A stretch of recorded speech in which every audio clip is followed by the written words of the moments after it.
Hello guys, welcome back to the study. This is Dheeraj Kumar. Air force X Y का जो PYQ series चल रहा था, इंग्लिश और जीके का ये सीन है।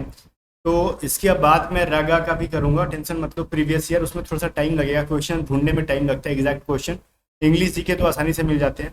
तो इसका पार्ट 1 मैंने करा दिया। पार्ट 1 को मैंने टेलीग्राम पे PDF दे दिया है। आप टेलीग्राम पे सर्च करो ये @A to Z स्टडी और टेलीग्राम चैनल सब्सक्राइब कर लो, ताकि आपको इसकी PDF रेगुलर बेसिस पे मिलते रहे। फ्री वाली जितनी भी चीज़ें PDF में आपको रेगुलर देते जा रहा हूँ।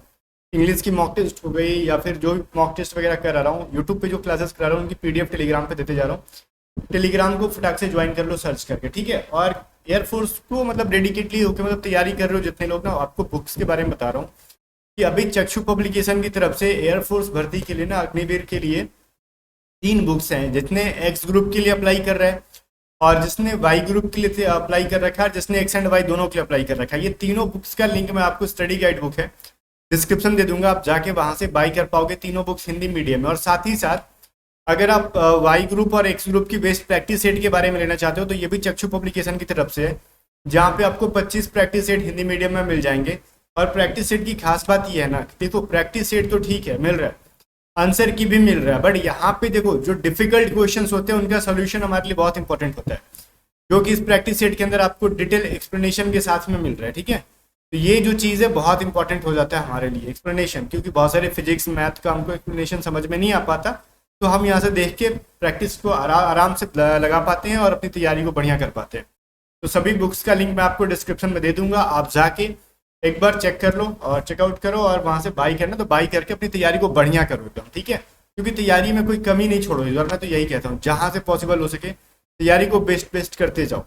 फर्स्ट क्वेश्चन देख रहे हैं क्या, जस्टिन ट्रूडो जो है वो कहाँ के PM थे? कनाडा के PM। ये सवाल पूछा गया था, ठीक है। देखो एक चीज यहाँ पे एयरफोर्स का मैं पैटर्न बताता हूँ। अगर कनाडा का PM पूछ दिया ना, आगे जाके आप ही ध्यान देना, जब मैं एग्जाम की रिव्यू कराऊंगा एग्जाम के टाइम पे, या फिर आपको एनालिसिस कराऊंगा एग्जाम के टाइम पे, अगर मैंने बोल दिया ना कि अगर एग्जाम में आज पूछा है ऑस्ट्रेलिया के किसी टॉपिक के बारे में या फिर करेंसी पूछ दिया, ठीक है, तो आपका फर्ज बनेगा ना ऑस्ट्रेलिया के ना PM या फिर प्रेसिडेंट जो है उनके बारे में जानना है, ऑस्ट्रेलिया की कैपिटल क्या है वो भी पता करके रखना है, ठीक है। ऐसे चीजों को थोड़ा ध्यान में रखना। रीजन क्योंकि एयरफोर्स की ये आदत है, अगर कनाडा से रिलेटेड सवाल पूछा तो अब आगे जाके आने वाली शिफ्ट में हो सकता है वहां की करेंसी या फिर कैपिटल पूछ दे। एयरफोर्स की आदत है, ठीक है, इसलिए मैं बता रहा हूँ आपको। अगला है सेकंड लार्जेस्ट प्लेनेट। देखो एक शिफ्ट में पूछा था और एक में ना लार्जेस्ट प्लेनेट पूछ दिया था, तो मैंने बता भी दिया था रिव्यू के टाइम पे जब एग्जाम की एनालिसिस करा रहा था। देखो सेकंड लार्जेस्ट सैटर्न को कहा जाता है, शनि को कहा जाता है, और लार्जेस्ट कहा जाता है आपको जुपिटर को, जिसको हम लोग बृहस्पति ग्रह कहते हैं, ठीक है। चलो, और ये था अच्छा, ये तो रीजनिंग का क्वेश्चन हो गया, कोई दिक्कत नहीं है। फीमेल मदर और डॉक्टर, वेन डायग्राम कैसे बनेगा ये चीज बताओ। देखो जितनी भी फीमेल है वो सारी मदर हैं, इस चीज की कोई गारंटी नहीं है, ठीक है।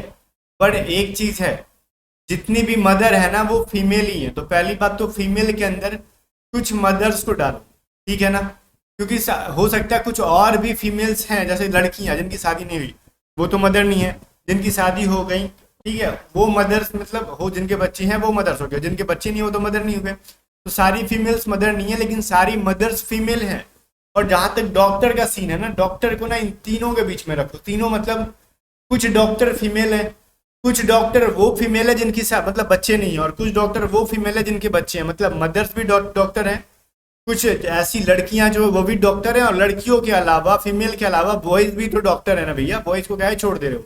तो ये बाहर का जो पार्ट है वो बॉयज के लिए हमने छोड़ दिया है, और अंदर का पार्ट जो हमने डाला किसके लिए? फीमेल और मदर्स के लिए। तो ये जो है सही वेन डायग्राम आपका बन जाता है, ठीक है। चलो, तो ऐसे वेन डायग्राम्स दिए जाते हैं जहां पे थोड़ा सा उलझन पैदा हो जाता है एग्जाम में। और टाइम मत किल किया करो फटाक से। लिंगराज टेम्पल जो है पूछा था कहाँ का है? ओडिशा। अब जब लिंगराज टेम्पल पूछा ना, तो फिर आपको ब्लैक पैगोडा कहते हैं ना, वो काला पैगोडा के नाम से, वो सभी चीजें फिर पूछना शुरू कर दिया था। कोणार्क मंदिर, ठीक है, ऐसे करके ना ओडिशा से रिलेटेड सवाल पूछना शुरू कर दिया अगले शिफ्ट में। तो मैं ये चीजें बता रहा हूँ अभी, ताकि मैं हो सकता है कि रिव्यू के टाइम पे मैं अगर एनालिसिस के टाइम पे मैं अगर बिजी रहूँ, बहुत ज्यादा आपको डिटेल में बहुत ज्यादा वीडियो ना प्रोवाइड करा सकूं, हो सकता है इंसान कब क्या किस काम में लग जाए। तो आपका ये फर्ज बनता है ना ध्यान में रखना, अगर मैंने जिस टॉपिक से रिलेटेड रिव्यू करा दिया उस टॉपिक की प्रॉपर नोट्स करते जाना, ताकि अगले दिन एग्जाम हो या फिर उसके बाद एग्जाम हो तो आप परफॉर्म बढ़िया करके आओगे। एयरफोर्स की जो हैबिट है मैं बता रहा हूँ, ठीक है। मीराबाई चानू से पूछा था ये किस चीज से रिलेटेड थे, तो वेट लिफ्टिंग से थे, ठीक है। जब मीराबाई चानू के बारे में पूछा तो हो सकता है और भी जो अभी रिसेंटली फेमस फेमस जो रेसलर होंगे या फिर मतलब स्पोर्ट्स से रिलेटेड होंगे लोग, उनके बारे में सवाल पूछे। तो मतलब आपका काम ये बनता है जो स्पोर्ट्स से रिलेटेड जो इंपॉर्टेंट पर्सन है उनका काम पढ़ लेना। अभी मैं नहीं कह रहा हूँ, एग्जाम के टाइम पे मान लो अगर जो चीज़ आपने नहीं पढ़ी है और आपको लग रहा है कि वहां से सवाल बन रहा है तो उसका डिटेल में थोड़ा पढ़ लेना। तो हर चीज़ों को मैं ना आराम से सोचता हूँ कि आपको बताते जाऊँ ताकि आपको सच में लगे कि आपने जो पढ़ा एग्जाम के लिए इंपॉर्टेंट है, फालतू चीज़ें नहीं। अमनेस्टी का सिनोनिम पूछा। अमनेस्टी का मतलब क्या होता है? क्षमा दान करना, मतलब क्षमा किसी गलती के लिए नहीं, कानूनी तौर पे क्षमा करना। जैसे कोई इंसान जैसे जेल वेल में गया है किसी, मतलब उस इंसान को अमनेस्टी देना, मतलब पैडोन करना, क्षमा देना, ठीक है, रिलीज कर देना, फ्रीडम। मान लो आपने मतलब कोई गलती कर दी, मैं आपको अमनेस्टी नहीं कर सकता, ठीक है, वो क्षमा अलग चीज है, और ये जो कानूनी लीगल तरीके से जो अमनेस्टी मिलती है वो अलग चीज है। तो ये चीज है पैडन करना, रिलीज करना या फिर फ्रीडम देना, ये जो चीजें इनके सिनोनिम्स है। हार्मनी का पूछा था आपसे एंटोनिम। हार्मनी का मतलब क्या होता है? मधुर संबंध। क्या होता है? मधुर संबंध, ठीक है। ये सारे हमारे पीडीएफ्स में थे उस टाइम भी, और अभी भी जो हमारे नोट्स नए बन रहे हैं ना इंग्लिश की, 2 पीडीएफ इस बार बना रहा हूँ मैं। एक तो ग्रामर वाली प्रैक्टिस की और एक वोकैब स्पेशल, दोनों पीडीएफ बन जाएंगी। जीके के पुराने पीडीएफ में और क्वेश्चंस ऐड कर दिए जाएंगे। मैथ और रीजनिंग का नया पीडीएफ बनेगा, करंट अफेयर का नया पीडीएफ बनेगा। उसके बाद पीडीएफ की सेलिंग स्टार्ट करेंगे। फिलहाल रेडी हो रही है वो सभी चीज़ें। बार बार व्हाट्सअप करके पीडीएफ मत करो प्लीज़ आप लोग, टाइम वेस्ट होता है हमारा। जब बन जाएगा तो हम लोग यूट्यूब पे बता देंगे, ठीक है। हार्मनी का मतलब होता है मधुर संबंध। तो अगर जिससे आप मधुर संबंध है तो उसका उल्टा क्या होगा? जिसको आप नफरत करते हो तो डिसलाइक या फिर हेटर, ठीक है, तो इसका एंटोनिम हो जाएगा। एक सवाल पूछा था ना कि pyorrhea is related to watch, ठीक है, मतलब ये पायोरिया है, मतलब पायोरिया नहीं है, पायरिया है, ठीक है। पायरिया जो बीमारी होती है ना वो किस चीज से रिलेटेड होती है? तो दांतों और मसूड़ों से होती है। तो पायरिया नाम की, देखो पीलिया डिफरेंट चीज है, वो पीलिया का मतलब जॉन्डिस होता है, यकृत से संबंधित है वो, ठीक है। और ये जो चीज है ना पायरिया, वो अलग चीज है जो दांतों में होती है आपकी। पायरिया में मतलब मसूड़ों में सूजन आ जाएगा, दर्द करता है, मतलब बदबू देता है, ये सभी चीजें होती हैं वो, ठीक है। टीथ एंड गम्स, गम जो भी है। स्केप गॉट, स्केप गॉट का मतलब क्या होता है? मिस स्पेल्ड पूछा था, लेकिन इसका मतलब क्या होता है? बलि का बकरा बन जाना, ठीक है। चलो, आई कह रहा है Kartika is writing a poem. अच्छा, ये पैसिव वॉइस में कैसे बनेगा? देखो एक चीज मैं बताता हूँ, अगर आपने पैसिव वॉइस नहीं पढ़ा तो मैं यूट्यूब पर भी पढ़ा दूंगा। वैसे हमारी पेड बैचेज है, आप उसमें भी पढ़ पाओगे पूरी, बट यूट्यूब पर भी थोड़ी बहुत मैं कराऊंगा आपको, टाइम निकाल निकाल के। मैं देखो ऐसा नहीं है ना कि जो पेड है खाली मैं वही टाइम दूंगा, मेरा फर्स्ट यूट्यूब है और यूट्यूब पे भी मैं टाइम दूंगा, टेंशन ना लो। पेड बैचेज में यही चीज़ है कि आपको रिवीजन करने का मौका बहुत ज़्यादा मिल जाएगा अगर पहले आप लेके पढ़ लेते हो। तो हो सकता है कि यूट्यूब पे थोड़ा सा मैं बिजी होने की वजह से ना बहुत ज़्यादा टाइम लग जाता है। तो पेड बैचेज का यही फायदा है कि आप समय रहते बहुत चीज़ों को पढ़ लोगे बहुत कम टाइम में, सीक्वेंस में। बाकी यूट्यूब पे भी मैं बहुत चीज़ें कराऊंगा, अभी बहुत चीज़ें बाकी हैं। अभी मैं पीडीएफ नोट्स और टेस्ट सीरीज बनाने में थोड़ा सा बिजी हूँ, उनसे 1 सप्ताह लगेंगे इन सब चीज़ों को कंप्लीट कर लेने में, ठीक है। Kartika is writing a poem, जब भी हम पैसेज बनाते हैं तो ध्यान से सुनो, इस किस टेंस में? प्रेजेंट कंटिन्यूअस टेंस में। इज है प्लस में बिफोर है, जब भी इज प्लस बिफोर करके कोई टेंस में का पैसिव बनाना है ना, तो समझ लो ना वहां पे क्या बनेगा? इज बीइंग, ठीक है, प्लस में भी3। तो Kartika is writing a poem है, तो अ पोएम क्या है? ऑब्जेक्ट है और सब्जेक्ट बन जाएगा। आपका जो ऑब्जेक्ट है वो सब्जेक्ट बन जाएगा। A poem is being written by Kartika, ठीक है। चलो, ऑटोक्रेट का पूछा था 1 वर्ड। ऑटोक्रेट का मतलब क्या होता है? मतलब एक ऐसा इंसान जहाँ पे पूरी शक्ति उसके पास हो, पूरा पावर उसके पास हो। A person ruling with absolute power या फिर एब्सोल्यूट अथॉरिटी। जैसे आप एग्जांपल के तौर पे ले सकते हो, ऑटोक्रेट कहाँ पे है? उस कंट्री का क्या नाम था? नॉर्थ कोरिया, ठीक है, नॉर्थ कोरिया। एक ऐसा इंसान जो पूरी पावर के साथ देश को चला रहा है, देश को चला क्या रहा है, मतलब डिक्टेटरशिप कर रहा है, वही चीज़ है। 12 नंबर नहीं, अगले शिफ्ट का सवाल है ये। समर ओलंपिक 2024 कहाँ होगा? ये देखो 2-3 साल बाद का भी पूछता है, कोई डाउट नहीं है। ये शायद पिछली बार का है ये, ठीक है, मतलब पिछली बार जो एग्जाम हुआ था, तो 2024 का भी पूछ सकता है। तो ये सभी चीज़ें मैं पढ़ा दूंगा, टेंशन ना लो करंट अफेयर में। समर ओलंपिक 2024 पेरिस के अंदर होगा।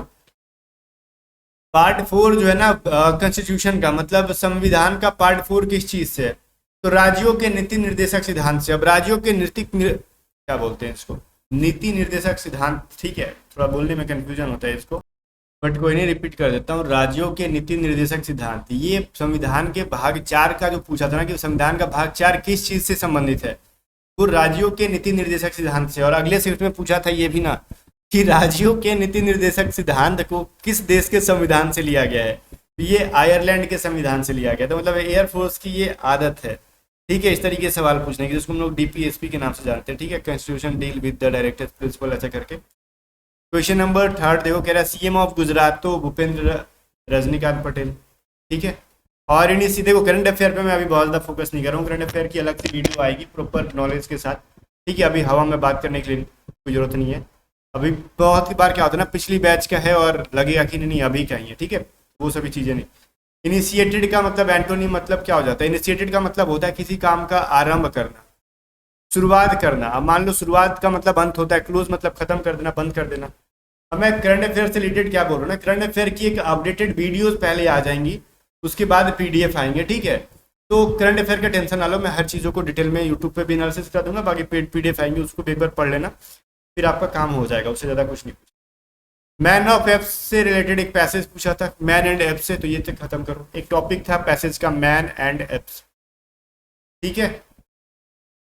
चलो, कह रहा है कि फ्यूरी का ना सिनोनिम पूछ रहा है, मतलब इसका मतलब होता है एंगर, गुस्सा होना, ठीक है, बहुत ज़्यादा गुस्सा होना। रेथ का मतलब मैंने कल पढ़ाया था, तो ये एंगर का सिनोनिम हो सकता है तो फ्यूरी, ठीक है। आई कह रहा है न्यूज सरप्राइज अस, ये जो है ना पैसिव पूछा था, न्यूज सरप्राइज अस, तो ये किस टेंस में है, V2 है ये सब्जेक्ट के बाद, तो ये पास्ट इंडेफिनिट में है, तो ये न्यूज सरप्राइज अस, तो यहाँ पे ऑब्जेक्ट क्या है अस, तो यही क्या हो जाएगा ऑब्वियसली वी, ठीक है। तो ऑब्जेक्ट आपका सब्जेक्ट बन जाएगा, ये जो चीज़ क्लियर है आपका।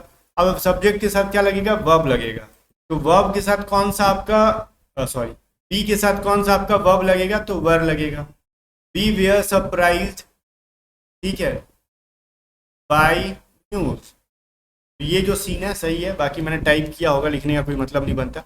We were surprised by news, तो ठीक है, ये जो सीन है पैसिव में बनाते हैं पास्ट इंडेफिनिट का, कुछ ऐसे ही। आगे देखो 8 नंबर क्वेश्चन है, अवेलेबल या फिर अटेंडेंस, इनमें से किसी एक का करेक्ट स्पेलिंग पूछा था, ये डाउट में थे किसका पूछा था। कुछ दो टाइप के बच्चों ने दोनों शायद बता रखा था, इसलिए दोनों लिखा होगा। देखो दोनों में से किसी एक का करेक्ट स्पेलिंग पूछा था, या हो सकता है दोनों का पूछ दिया, कोई फिक्स नहीं है, दो भी आ सकते हैं। 9 नंबर 2021 का लिटरेचर अवार्ड, रहने दो, इसका कोई यूज नहीं है। इंडियाज लार्जेस्ट डेजर्ट पूछा था, थार है, ठीक है। मेरे को एक बात बताओ, सहारा डेजर्ट जो है ना वो किस कंट्री के अंदर मिलेगा, कंट्री नहीं से कह सकते, कॉन्टिनेंट कह सकते, बिकॉज वो इतना छोटा तो है नहीं, बहुत ही सहारा बड़ा है, जैसे अटलांटिक महासागर साइड में ये लाल सागर में ये सूडान तक है, ऐसे। तो किसी एक स्पेसिफिक कंट्री का नाम नहीं ले सकते, बस कॉन्टिनेंट बताओ मेरे को कमेंट करके, अगर पता है तो, ठीक है।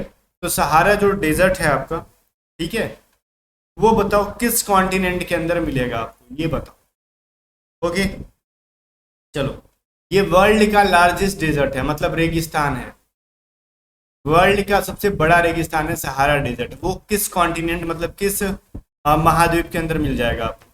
11 नंबर देखो, कह रहा है सत्यमेव जयते को किस कहाँ से लिया गया, तो मुंडको उपनिषद से लिया गया है, ठीक है। सत्यमेव जयते को कहाँ से लिया गया है, तो मुंडको उपनिषद से लिया गया है, ठीक है। एक उपनिषद है मुंडको उपनिषद, वहीं से सत्यमेव जयते को लिया गया। अगला शिफ्ट ने पूछा था कि एयरफोर्स डे कब मनाते हैं, 8 अक्टूबर को मनाते हैं, ठीक है। अब कमेंट करके बताओ आर्मी डे, नेवी डे कब मनाते हैं, चलो जल्दी से कमेंट करके बताओ। फिर है यूएस ओपन, खत्म करो 2021 के, हम लोग नया नया पढ़ लेंगे। When president and vice president were absent, देखो प्रेसिडेंट भी ना हो कंट्री में, वाइस प्रेसिडेंट भी ना हो, ठीक है, राष्ट्रपति और उपराष्ट्रपति ना हो, तो उनकी जगह कौन संभालेगा कार्यभार, तो सुप्रीम कोर्ट की जो चीफ जस्टिस होते हैं वो संभालते हैं, ठीक है, उनके कारण। अगला पूछा था सीएनजी का फुल फॉर्म, तो होता है कॉम्प्रेस्ड नेचुरल गैस। खैर अब इतना इजी फुल फॉर्म नहीं पूछ रहे, आप थोड़ा सा अटपटा फुल फॉर्म पूछ रहे हैं, तो ठीक है ना, ये पहले का था, कुछ ज़्यादा इजी पूछ रहा था पहले। इंडो पैसिफिक क्वाड समिट 2021 पूछा था, तो अब इसका कोई यूज नहीं है। 1 GB में कितने MB होते हैं, 1024 MB होता है, ये भी पूछा गया था।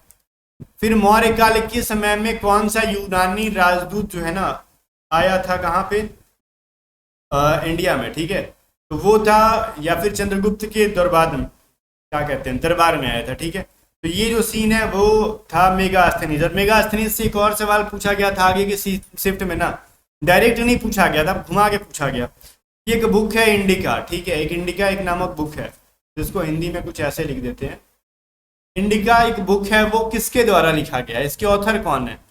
तो ले बच्चा जो समझ के गया होगा, मैंने रिव्यू में मेंशन कर दिया था, मेगास्थनीज को मेगास्थनीज ने इंडिका लिखा था, वो तो पट से मार के आ गया। बाद में कह रहे थे कि आपका रिव्यू बहुत हेल्पफुल था, क्योंकि मेरे को पता है एयरफोर्स किस तरीके से पूछता है, तो मैं रिव्यू में ये चीज़ें जरूर मेंशन करता हूँ, इससे रिलेटेड और क्या पूछा जा सकता है।